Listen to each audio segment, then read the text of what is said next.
je vous retrouve aujourd'hui pour une nouvelle vidéo pour Show and Flower.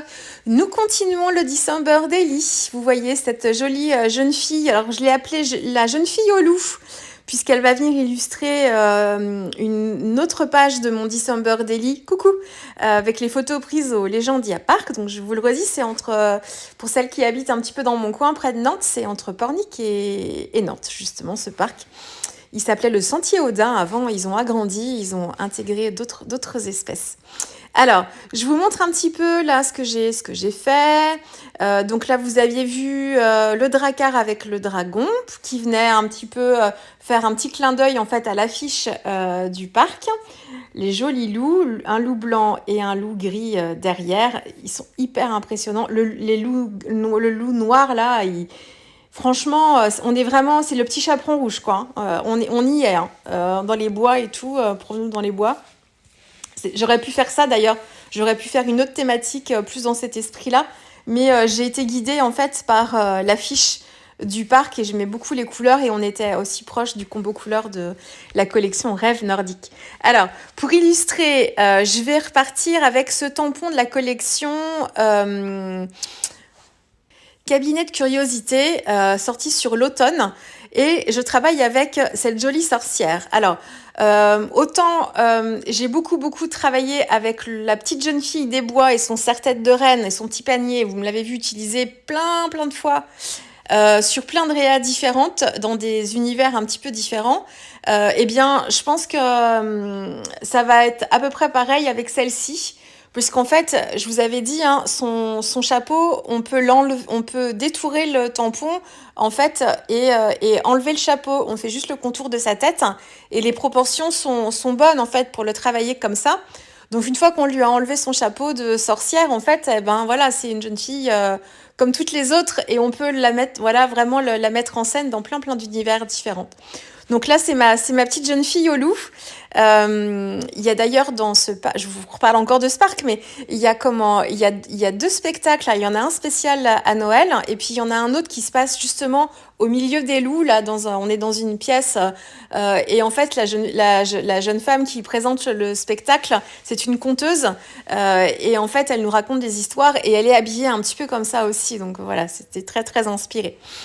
Donc, je travaille c'est des chutes de papier là que j'ai, de papier aquarelle. C'est mon centenaire encore que je continue. Il y a du Fabriano aussi, mais je pense que le Fabriano, je l'ai utilisé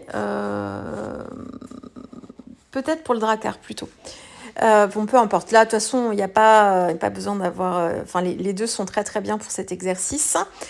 Donc, je la travaille avec les couleurs Alors, on n'est pas tout à fait sur la même tonalité de vert que pour mon dragon. Mais pour autant, Ah non, j'ai pas tout à fait les mêmes couleurs. J'ai le vert de vessie en base, qui est un vert jaune plutôt lumineux, auquel j'ai ajouté un petit peu du vert irisé du Pigmentarium, du calendrier de l'Avent du Pigmentarium. Je vous le redis, hein, ce vert-là, en fait, vous avez un équivalent dans le set d'aquarelle d'Isaro élaboré pour la collection Rêve Nordique de Chou.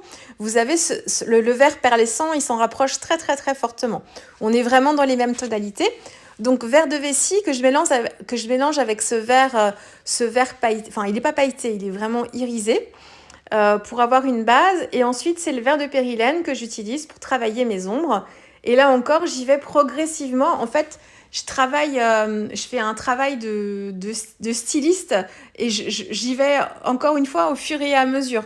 Je commence à travailler un petit peu, donc une première couche pour recouvrir le blanc du papier avec mon vert plutôt lumineux, assez dilué, plutôt lumineux.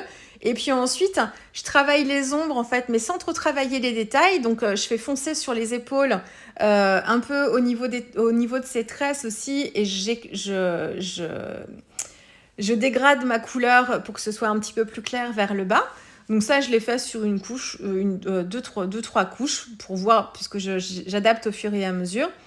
Et ensuite, je reviens avec un pinceau un petit peu plus fin et je retravaille vraiment les détails avec les ombres au niveau des manches, sur les extérieurs, au niveau des tresses encore une fois. Et je travaille comme ça, vraiment de façon progressive. Donc, entre chaque couche, si vous voulez être sûr de pas faire de bêtises, il vaut mieux, alors soit vous attendez que ça sèche, ou alors, une fois que les fusions sont faites, vous pouvez, sans problème pour ce genre de travail, utiliser le heat gun pour aller plus vite.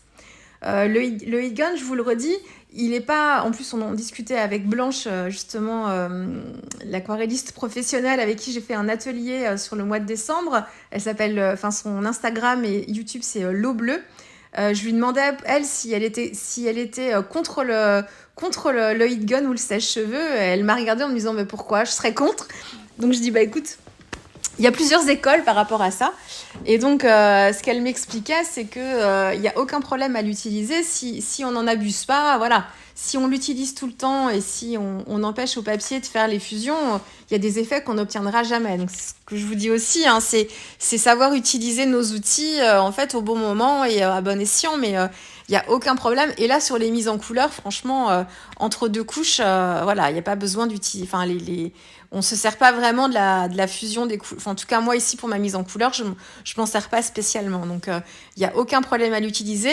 Le seul truc, c'est que quand vous chauffez au heat gun, je vous le redis, votre papier, du coup, il reste un peu chaud, en fait, quelques secondes après. Donc, il faut faire attention, y attendre un tout petit peu, l'éventer un petit peu pour se faire évacuer un peu la chaleur, parce que sinon, si vous retravaillez directement dessus, comme le papier est chaud, vous allez avoir votre aquarelle qui va sécher en fait beaucoup plus vite tout de suite, et du coup vous n'aurez pas le temps de faire un aplat de couleur correct. Vous allez très vite avoir des auréoles, donc il faut juste attendre un petit peu que ce soit, vous mettez votre main et puis quand c'est moins chaud, vous pouvez y aller. Quand on travaille les fonds, ce que je vais faire après pour la mettre en scène, là par contre, je me sers vraiment de l'humidité de mon papier, je veux créer des effets de flou, je travaille dans le mouillé, et là en fait, je veux vraiment que l'aquarelle en fait se diffuse, donc je vais pas utiliser le heat gun en fait trop vite. Je vais le laisser travailler tranquillement, et puis je verrai à la fin, quand je verrai que mes fusions se font plus, je pourrais accélérer le séchage, mais je vais pas l'utiliser dès le départ, parce que du coup, je vais neutraliser les effets de fusion. Donc là, c'est pas ce que je recherche. Hein. Je vous l'ai déjà expliqué, hein, cette histoire-là du heat gun. Le mieux, c'est si vous débutez, il faut le mettre de côté. Il faut pas l'utiliser peut-être dès le départ, encore une fois, pour que vous compreniez bien comment ça marche tout ça. Et que vous compreniez bien ce que fait le papier avec l'eau, le degré d'humidité. Encore une fois, voilà. Et si vous n'attendez pas que ce soit bien sec, que vous voyez aussi, quitte à se tromper encore, hein, c'est que vous compreniez bien en fait qu'est-ce que ça va provoquer. Et voilà. Et le heat gun, au début, vous pouvez laisser de côté pour vraiment bien comprendre tout ça. Et puis quand vous avez compris, vous pouvez bien sûr l'utiliser.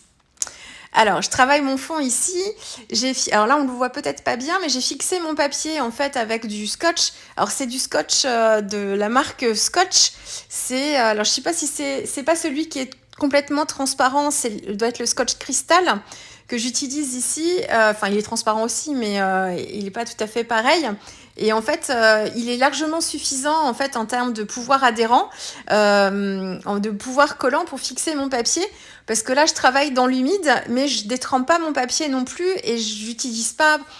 Par exemple, quand j'utilise les poudres Magical, ou quand mes sprays en fait, que ce soit Magical ou de Distress, j'utilise beaucoup d'eau en fait, parce que je veux quelque chose de très diffus. Et pour avoir quelque chose de très diffus, il faut que je dilue beaucoup en fait, que j'apporte beaucoup d'eau, pour pas que ça rentre trop vite dans les fibres de mon papier et que ça me fasse des auréoles en fait. Donc, et quand j'utilise donc les poudres, j'utilise beaucoup d'eau, et le scotch de masquage est bien plus efficace en fait pour que mes bords restent bien nets et que ça le décolle pas, et que ça passe pas en dessous.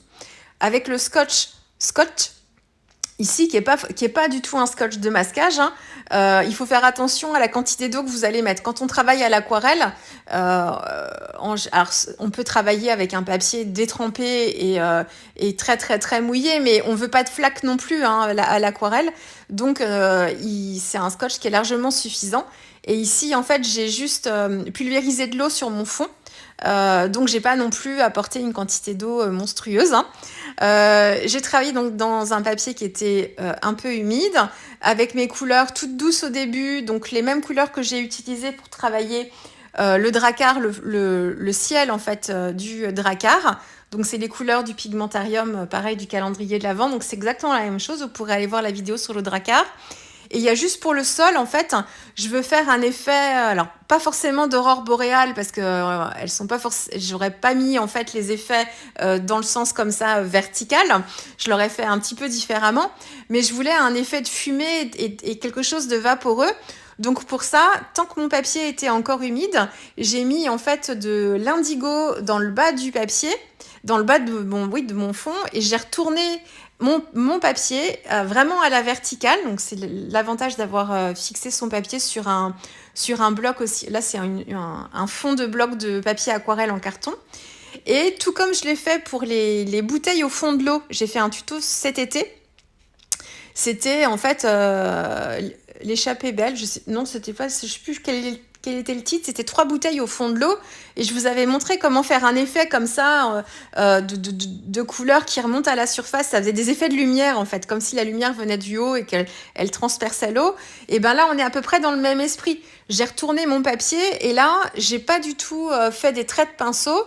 J'ai juste j'ai fait des coups de pinceau pour déposer en fait mon aquarelle très très très peu diluée en fait sur le haut, et ensuite je me suis servi en fait de la gravité pour que l'aquarelle descende et fuse dans le papier et que ça me donne cet effet comme ça vaporeux qui remonte un petit peu. Donc on est un peu dans la magie là pour avoir ce petit effet là.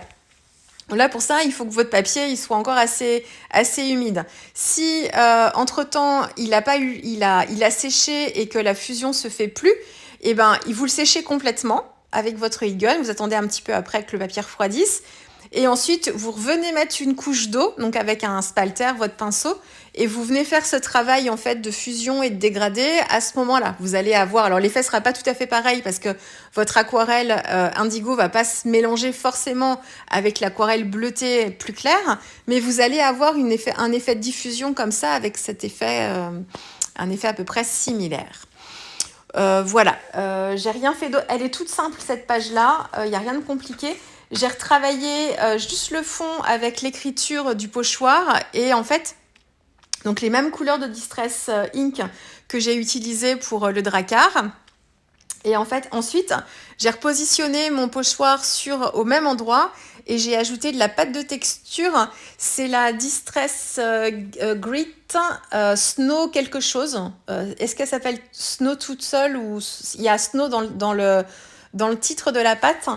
Elle a un effet, quand elle sèche, effectivement, un petit peu granuleux. Elle est transparente. Et en fait, là, comme elle est transparente, elle se teinte de la Distress Ink qui est en dessous, parce que c'est un produit aquarellable qui réagit quand on l'humidifie. Donc du coup, elle se gorge de la couleur et ça donne un petit effet de texture. Alors, elle est censée être irisée un tout petit peu, mais franchement, je le vois pas trop parce que j'ai déjà des aquarelles pailletées en dessous, donc je saurais pas dire si c'est vraiment la pâte ou si c'est l'aquarelle très irisée que vous voyez là. J'ai rajouté des gouttes de Posca blanc aussi, de façon aléatoire. Et après, j'ai fait des plus gros flocons en venant faire des petits pois avec mon gros Posca. Donc j'en ai fait beaucoup sur le haut pour avoir cet effet, cet esprit de neige comme ça, et un peu plus diffus quand on descend. Le titre « Un hiver magique » a été tamponné sur une chute de papier aquarelle. J'ai vieilli un petit peu. Donc quand je dis vieilli, c'est que je racle en fait, soit avec un petit outil qui s'appelle un distresseur. Vous pouvez utiliser l'intérieur de votre paire de ciseaux pour racler un petit peu les bords, ou autrement, si vous avez des ongles et si vous n'avez pas peur de les abîmer, moi je racle avec mes ongles en fait, et je fais le tour comme ça de chacun des côtés pour avoir une étiquette un petit peu vieillie. Alors, pourquoi je fais ça? C'est parce que ça me permet d'apporter un petit peu de texture et de mettre un cadre à mon étiquette sans pour autant faire le cadre avec un crayon noir. Donc, ça permet de donner l'effet d'étiquette, mais sans rajouter quoi que ce soit. Là, je vous défile un petit peu les pages. Alors, j'ai pas fini. Je vais travailler avec les doudous vikings aussi pour illustrer cette petite thématique. Et puis, il y avait des photos, il y avait des casse-noisettes partout dans ce parc. J'étais heureuse comme tout. J'ai demandé aux enfants de me prendre en photo à chaque fois avec les casse-noisettes. Il y en a un petit peu ras-le-bol. Enfin, non, ça les faisait rire plutôt que ras-le-bol d'ailleurs. Donc, je vais insérer un petit casse-noisette aussi dans ces teintes-là, aussi dans ces pages. Donc voilà. Donc d'autres pages de December Daily à venir. Est-ce que je les ferai toutes en vidéo? Ça, je sais pas. Normalement, oui, mais quelquefois, je peux aussi me reposer un peu et ne pas en faire. Surtout que là, on sera à peu près dans les mêmes thématiques de couleurs, donc ce sera à peu près la même chose. Mais bon, vous aurez encore une fois la surprise. Je vous laisse avec les dernières photos. Et nous, on se retrouve très vite avec un prochain tuto pour Show and Flower. Au revoir.